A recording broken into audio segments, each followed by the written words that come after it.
Quand on veut se lancer dans le manga français, on se retrouve très vite face à certaines problématiques. En tant que Français, doit-on prendre un style franco-belge ou a-t-on le droit de dessiner dans un style japonais? Le sens de lecture doit-il être forcément français? Est-ce que, en tant qu'étranger, j'ai le droit d'écrire un manga qui se passe au Japon? Bienvenue pour ce nouvel épisode de Profession Mangaka. Aujourd'hui, on va parler de ce qui fait l'identité du manga français. Je vais aborder le sujet du style de dessin.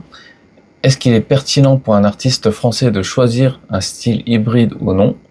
Et des conseils pour acquérir un style manga original. Je vais vous parler aussi du sens de lecture, parce que c'est toujours un sujet qui revient sur la table. Il en est de même pour les scénarios. Peut-on raconter des histoires qui se déroulent au Japon? Moi, c'est Reinhardt, je suis un artiste pro français qui vit au Japon depuis 10 ans. Je m'y connais pas mal dans le milieu éditorial en France et au Japon. L'un de mes objectifs, c'est de mettre mes expériences à votre disposition pour améliorer le milieu du manga français.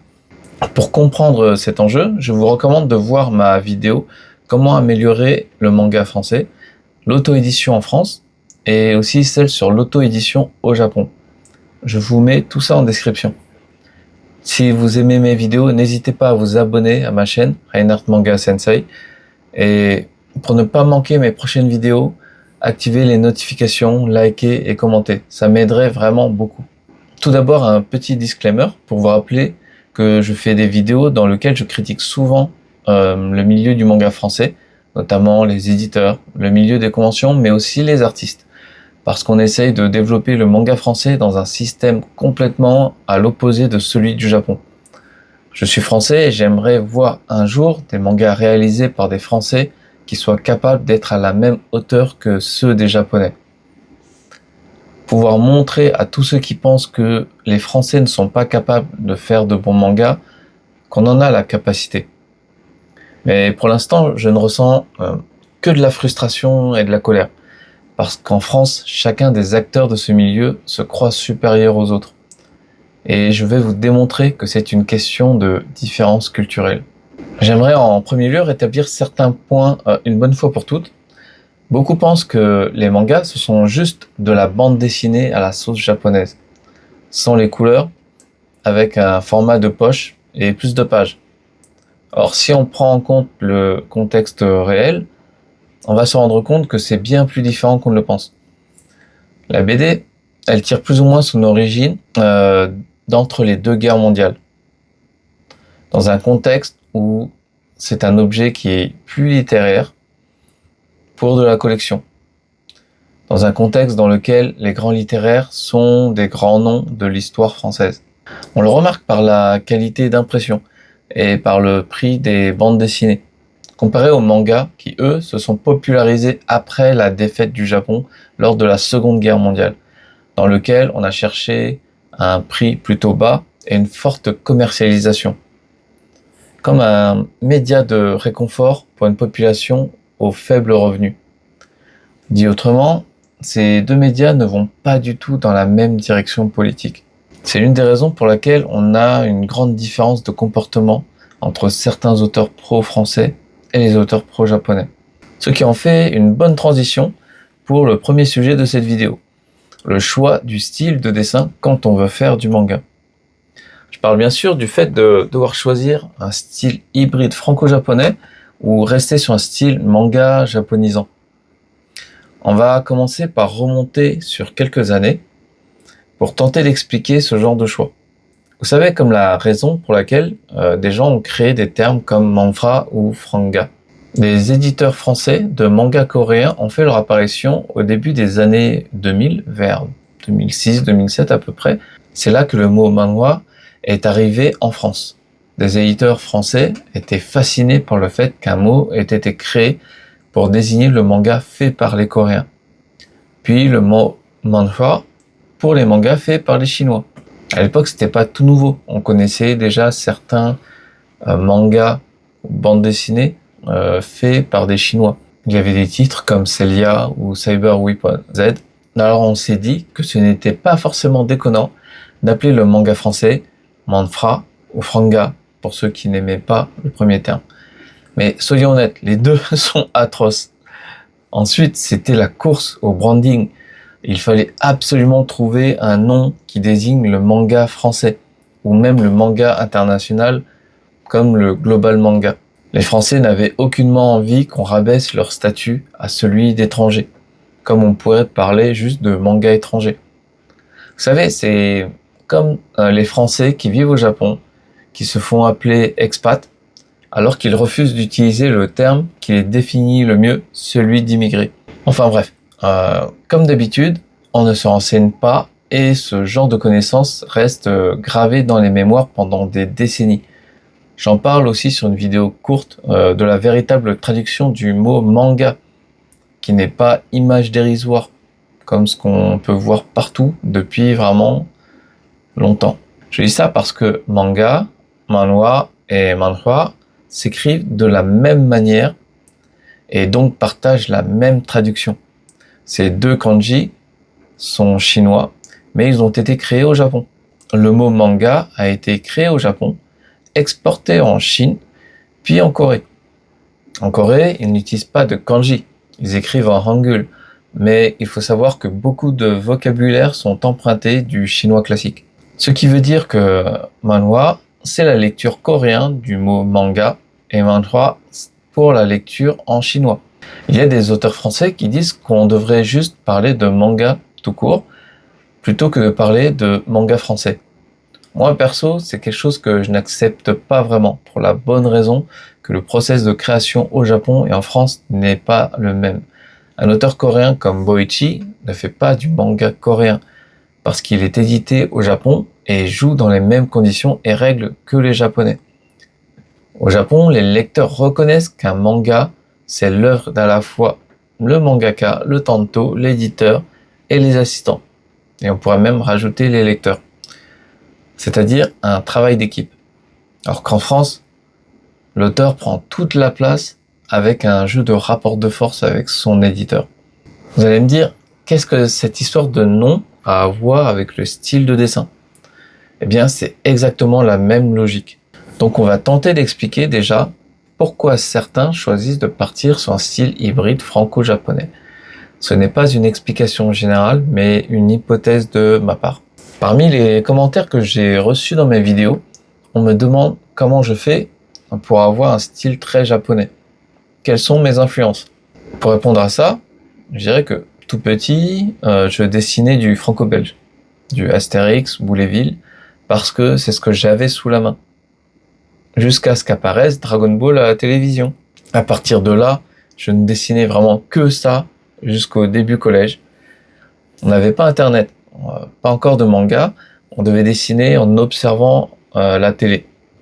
Puis ça a été plus facile quand il y a eu les Dorothée Magazine, puis les mangas de prépublication de Dragon Ball. Ça a commencé à donner un peu plus de support pour pouvoir recopier au moins. Enfin bon, je dessinais tellement que du Dragon Ball que parfois on me faisait des réflexions du genre ça t'arrive de dessiner des filles de temps en temps? Donc pas trop. Voilà. Et quand Dragon Ball s'est terminé avec son 42e tome, pour moi c'était aussi la fin. J'étais arrivé à saturation du style d'Akira Toriyama. J'avais tellement recopié ce style-là que je ne pouvais plus du tout le voir. Après Dragon Ball, l'auteur avait fait pas mal de chara design pour des jeux vidéo, Tobal 2, Chrono Trigger, Dragon Quest. Et à part Chrono Trigger que j'ai trouvé incroyable, le reste, ça me dégoûtait vraiment. Je pouvais vraiment pas y toucher.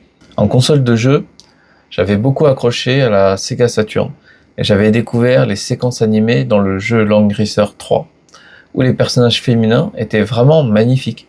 J'avais beaucoup recopié ces plans-là. Le style de Satoshi Urushihara, j'aimais vraiment beaucoup. Ça m'a fait apprécier un peu plus le dessin de perso féminin. La légende de Limnir, par exemple, du même auteur. Le manga Fly, Dragon Quest Dai no Daiboken, que j'avais d'abord découvert par l'anime à la télévision, qui m'a donné envie de créer mes propres histoires. Vous savez, c'était une époque où il n'y avait qu'une poignée de mangas qui sortaient par mois. Je regardais le calendrier des sorties et j'étais à la librairie à la première heure pour chaque nouveau tome de ce manga. Et puis un peu plus tard, un gros coup de cœur avec le manga Bastard, qui m'a fait plutôt apprécier un aspect un peu plus déjanté, un peu plus libre, plus violent. J'avais aussi un ami qui faisait du kendo dans un club et qui partait au Japon dans ce cadre-là. Et il me ramène un jour un Weekly Shonen Jump, c'est le premier que j'ai eu. Et dans celui-là, il y avait le premier manga de l'auteur Yabuki Kentaro, qui s'appelait Yamato Gensoki. Sur la question de style, ça doit être celui qui m'a le plus inspiré, avec son manga Black Cat et To Love Ru aussi. À côté de tous ces mangas, je m'intéressais pas mal au character design de jeux vidéo japonais, des RPG japonais, et puis j'aimais bien aussi les styles graphiques des eroge. Eroge pour Erotic Games, mais on va dire ils mettaient quand même beaucoup de moyens sur les illustrations. Il y avait aussi des fiches de chara design et tout ça, et ils avaient une patte de colorisation assez caractéristique. Regardez, voici une petite charte de mes influences que j'avais fait en 2018. Je suis parti du jeune gamin qui ne dessinait que des mecs musclés à l'artiste que je suis aujourd'hui, qui ne dessine presque que des persos féminins. Et donc, comment on fait pour avoir un style japonais? Je vous conseille avant tout de bien comprendre l'essence des styles de manga japonais, ce qui fait leur attractivité. C'est toute une science, écoutez bien. On va partir de la base, Osamu Tezuka, qui vers la fin de sa vie avait donné quelques explications qu'on retrouve apparemment dans un document académique du Ghibli Museum. Pour lui, le manga n'est jamais une représentation réaliste, mais un système de symboles conventionnels, Kigo, que le lecteur a appris à déchiffrer. Je cite, une ligne de mouvement dessinée pour montrer un personnage qui court n'est physiquement pas visible dans la réalité. C'est un concept traduit en signe, Gainen ni Yoru Kigo, qui veut dire signe fondé sur un concept, que le lecteur arrive à lire ce signe comme ce personnage court, prouve un haut niveau de compréhension culturelle partagée. C'est ce qu'on appelle la sémiologie. Il ajoute que ces signes intègrent systématiquement 3 opérations. Shoryaku, l'omission, la simplification. Kocho, l'exagération. Deformé, la déformation stylisée. Le manga se distingue par 2 propriétés combinées. Le Genjisei, la représentativité, une case qui se saisit d'un seul coup d'œil, comme une image, et le Senjosei, la linéarité, le sens global qui se construit en accumulant les cases dans une chaîne narrative, un peu comme pour la bande dessinée. Donc il est important de comprendre que le manga n'est pas un art figuratif et réaliste, mais un véritable système d'écriture visuelle. Par exemple, une goutte de sueur dessinée sur la tempe pour représenter la gêne et le stress. On le voit pas à l'œil nu, généralement. Les lignes droites parallèles en arrière-plan pour la tension dramatique. Les yeux énormes et brillants pour figurer l'innocence et une émotion forte, qui n'est évidemment pas un trait anatomique réaliste.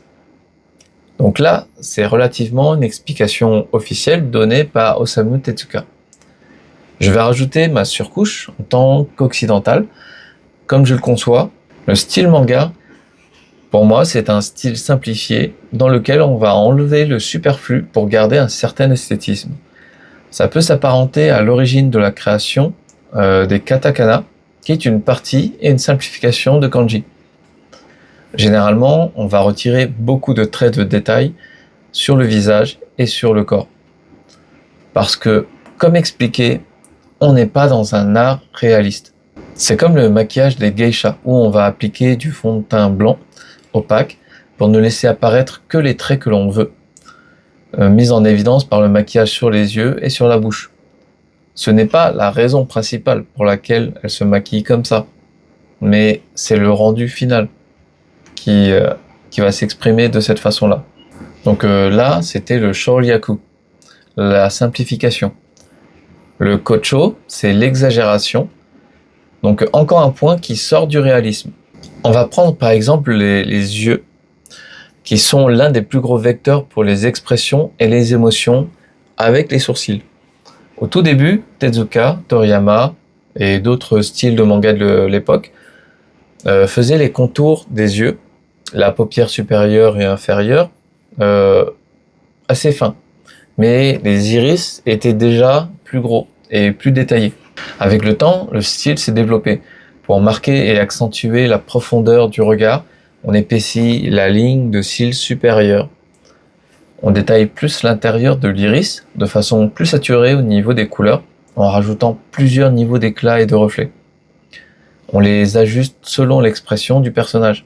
J'avais déjà discuté avec une directrice d'animation japonaise qui avait travaillé par exemple sur des licences comme Love Live, où en fait il fallait du budget pour les yeux des personnages pour pouvoir représenter un peu tous ces détails. Ensuite, le nez et les contours du visage sont simplifiés parce qu'ils agissent moins dans les expressions. À l'inverse de tout ça, on a le style de la BD franco-belge dans lequel on aura une exagération des traits un peu plus comme dans la caricature. C'est un premier point de différence avec le style manga japonais.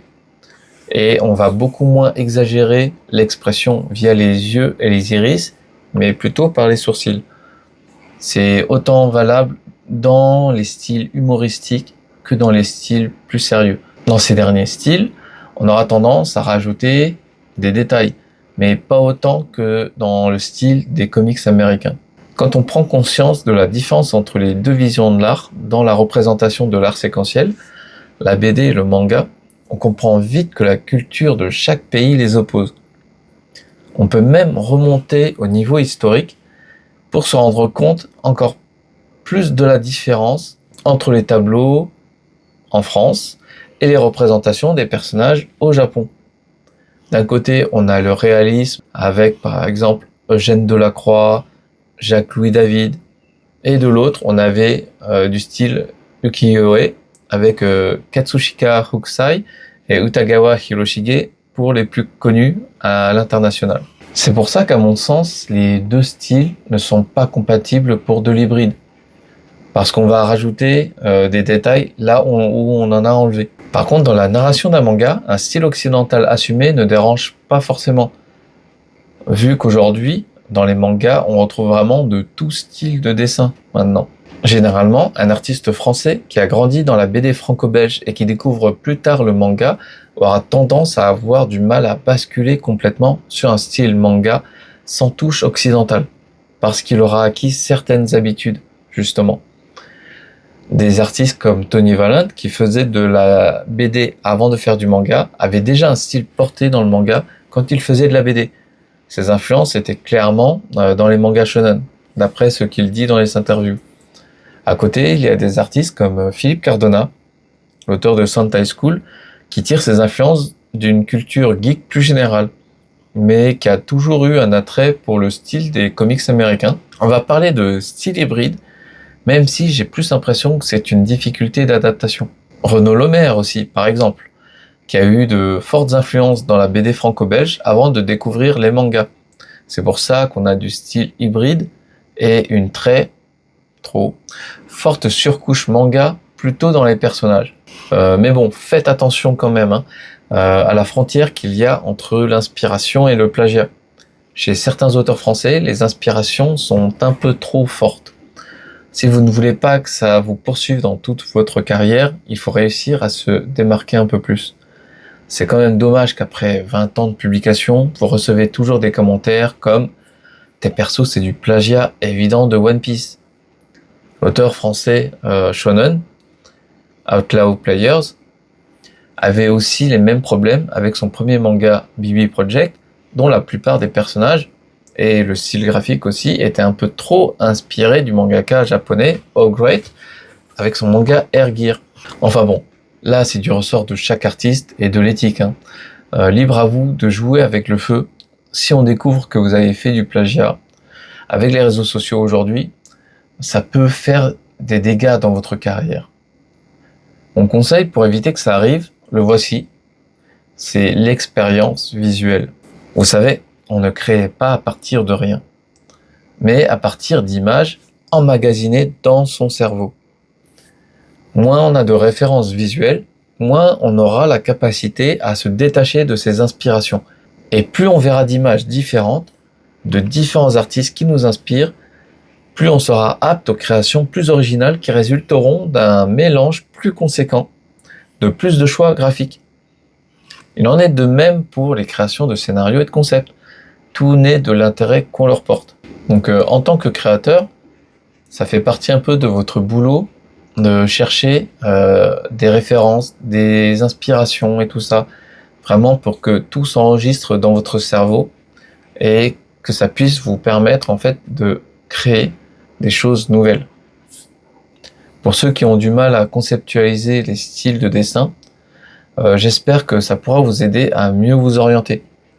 Au Japon, les éditeurs vont vous orienter un peu vers des auteurs que vous aimez bien. On va vous dire, faites un peu des exercices de recopiage de tel auteur que vous appréciez. Ça va vous aider à apprendre les techniques et à vous rapprocher de son style.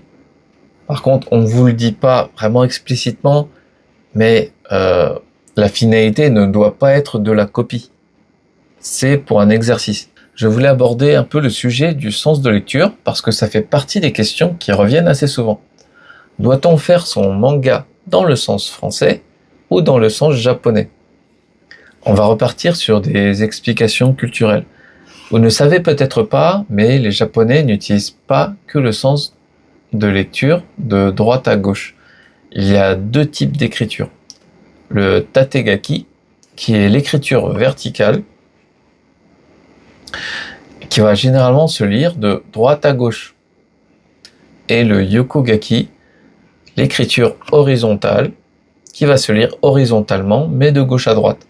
Au Japon, on utilise plus communément le yokogaki, l'horizontal, chez les très jeunes, avant l'école primaire ou le tout début de l'école primaire, pour faciliter la lecture et pour habituer à l'apprentissage des langues occidentales, comme l'anglais, mais aussi pour tout ce qui est du domaine de la science, des illustrations aussi.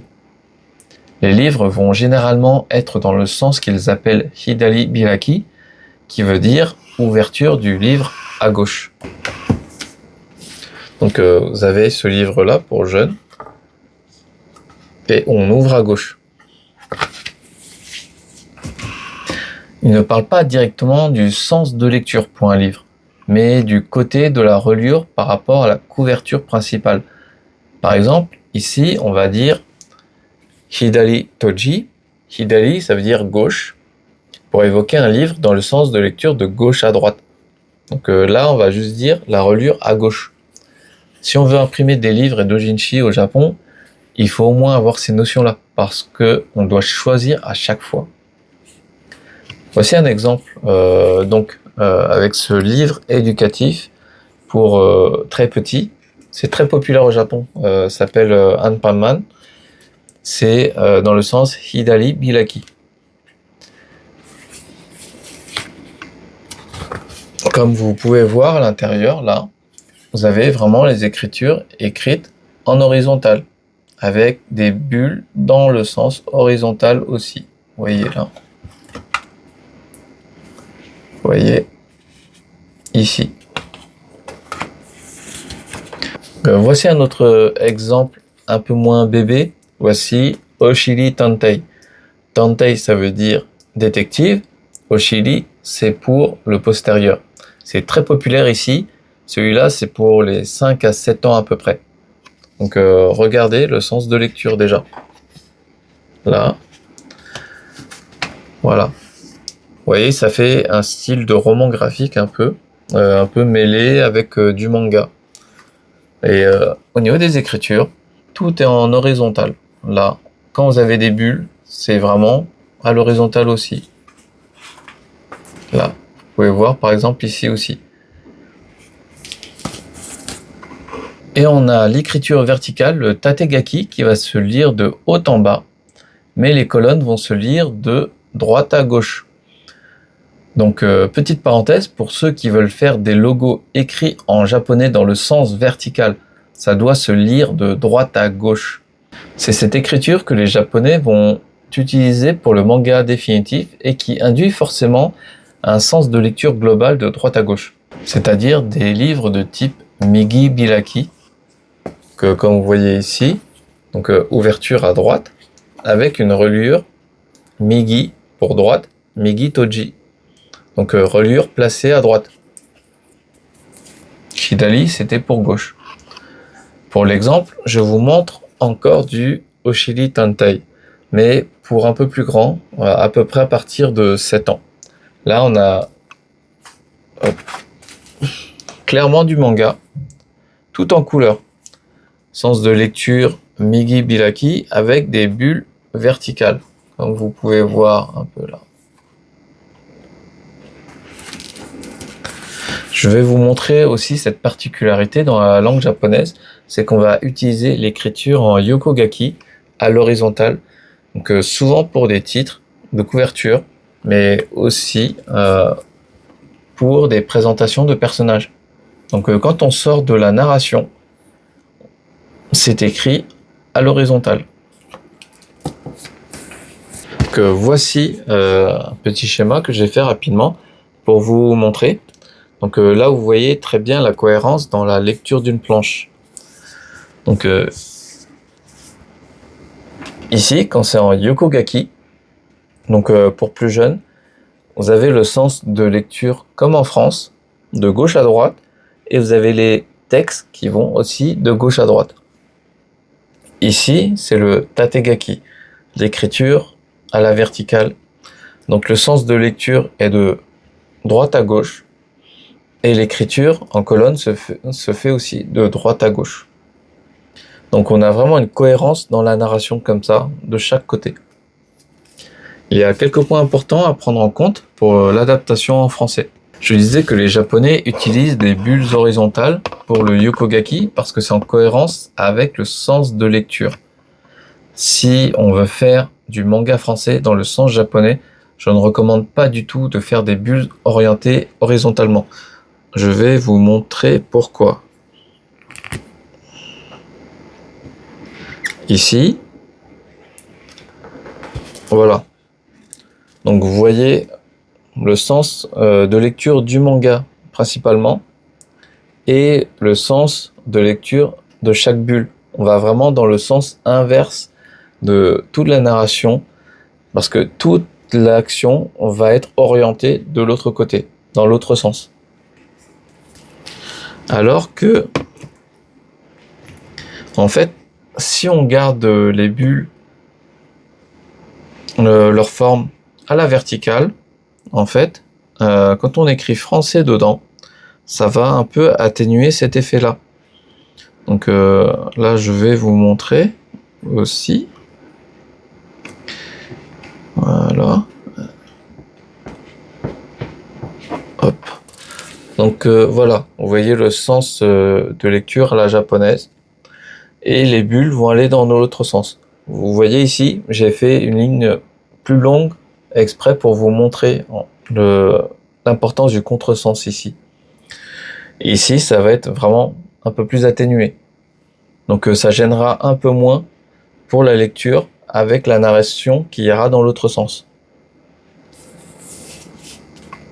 Par contre, si vous voulez faire du manga français avec le sens de lecture français, ce serait plus optimal de faire des bulles dans le sens horizontal. Un peu comme les Japonais avec le yokogaki. Ce qui serait intéressant, ce serait que ce soit adapté au Japon dans le même sens et qu'ils écrivent le texte en style yokogaki aussi.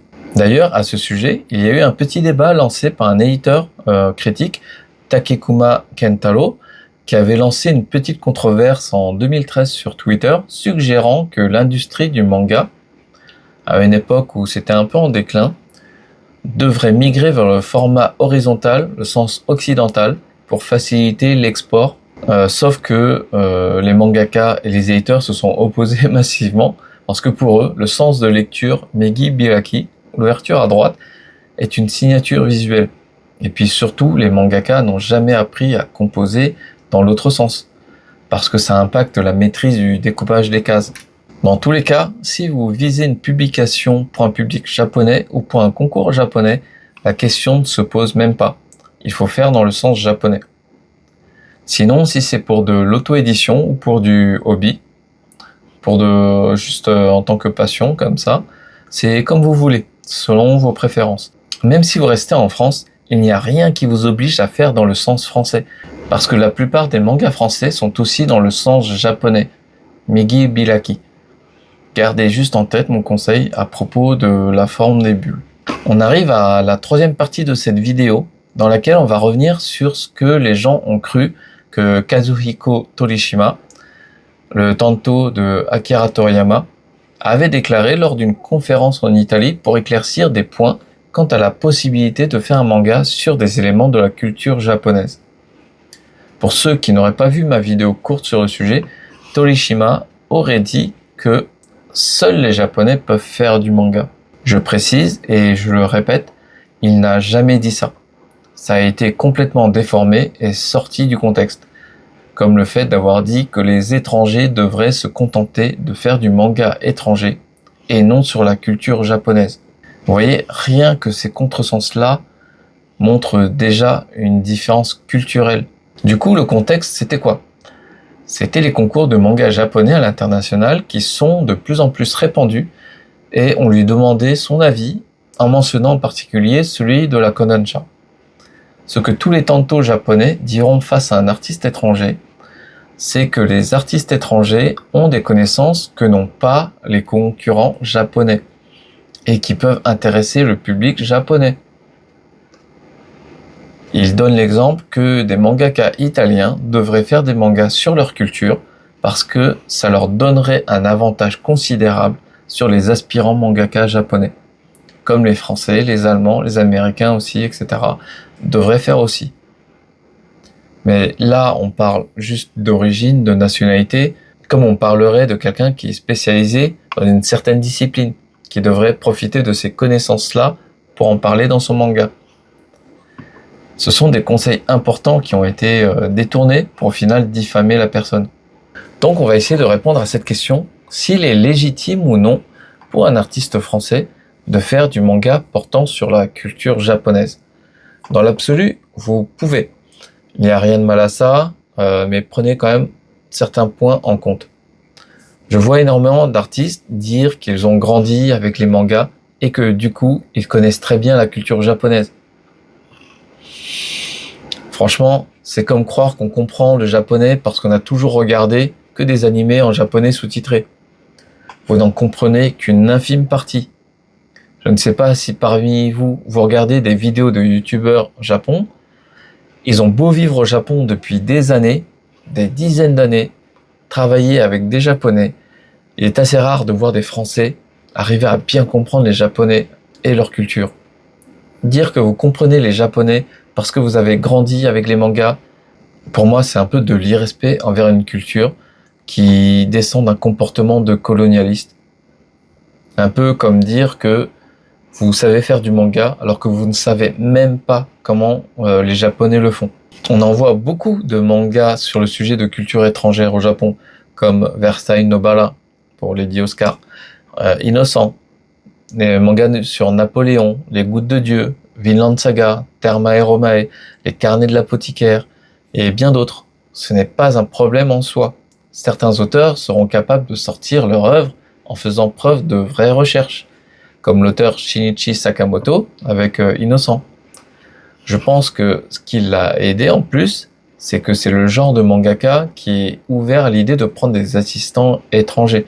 Je le sais parce que j'ai une amie artiste américaine qui a déjà bossé pour lui en tant qu'assistante. Et ils ont déjà eu ce genre de conversation entre eux. Après, pour beaucoup de Japonais, ils se confrontent aussi au même problème.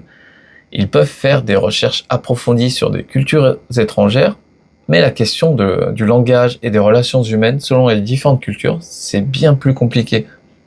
C'est comme par exemple l'humour noir ou le sarcasme, qui sont très peu compris par les Japonais, en général. Les Japonais aiment bien faire ça aussi de temps en temps, avec souvent des noms allemands.